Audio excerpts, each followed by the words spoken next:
Dasara next month ಅಲ್ವಾ? ಅಂಬಾರಿಗಳೆಲ್ಲ ಇವಾಗಲೇ ಓಡಾಡ್ತಾ ಇವೆ.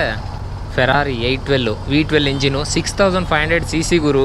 ನಾನು ಹಿಮಾಲಯನ್ ಮಾರಿದ್ರೂ ಅದರದ್ದೊಂದು ವೀಲ್ ಬರುತ್ತೆ ಅಷ್ಟೇ, ಅದು ಸೆಕೆಂಡ್ಸಲ್ಲಿ. ಟ್ರಾಫಿಕ್ ಸಿಗ್ನಲಲ್ಲಿರೋ ಕ್ಯಾಮ್ರಾಗಳಿಗೆ ಮರ್ಯಾದೆ ಕೊಡ್ತೀವೋ ಕೊಡೋಲ್ಲ ಗೊತ್ತಿಲ್ಲ, ಬಟ್ ನಾವು ಹಾಕಿರೋ ಕ್ಯಾಮ್ರಾಗೆ ಮರ್ಯಾದೆ ಕೊಟ್ಟು ಟ್ರಾಫಿಕ್ ರೂಲ್ಸ್ನ ಫಾಲೋ ಮಾಡೋ ಜನ ನಾವು.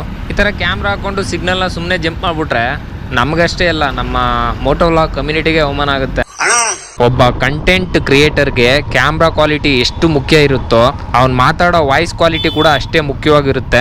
ನಾನು ಇಷ್ಟು ದಿನ ವಿಡಿಯೋ ಮಾಡದೇ ಇರೋ ರೀಸನ್ ಏನಪ್ಪಾ ಅಂತಂದ್ರೆ, ನಾನು ಹೆಲ್ಮೆಟ್ ಒಳಗಡೆ ಫಿಟ್ ಮಾಡಿದ್ದೀನಲ್ಲ ಮೈಕು, ಅದು ನನ್ನ ವಾಯ್ಸ್ ಕರೆಕ್ಟಾಗಿ ಕ್ಯಾಪ್ಚರ್ ಆಗ್ತಾ ಇದ್ದಿಲ್ಲ.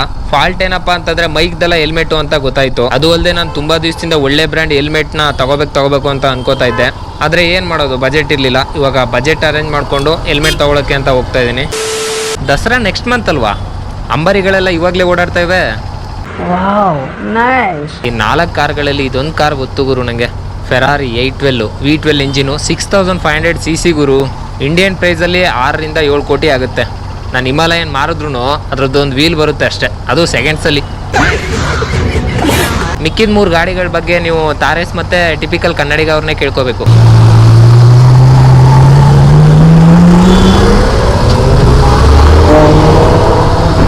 ಮಜಾ ಬ್ರೋ ಗಾಡಿ.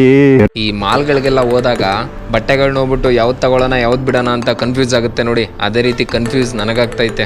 ಆದರೆ ನಾನು ತಗೊಳ್ತಾ ಇರೋ ಕಂಪ್ನಿ ಬಂದು ಆಕ್ಸೋರ್ ಕಂಪ್ನಿದು.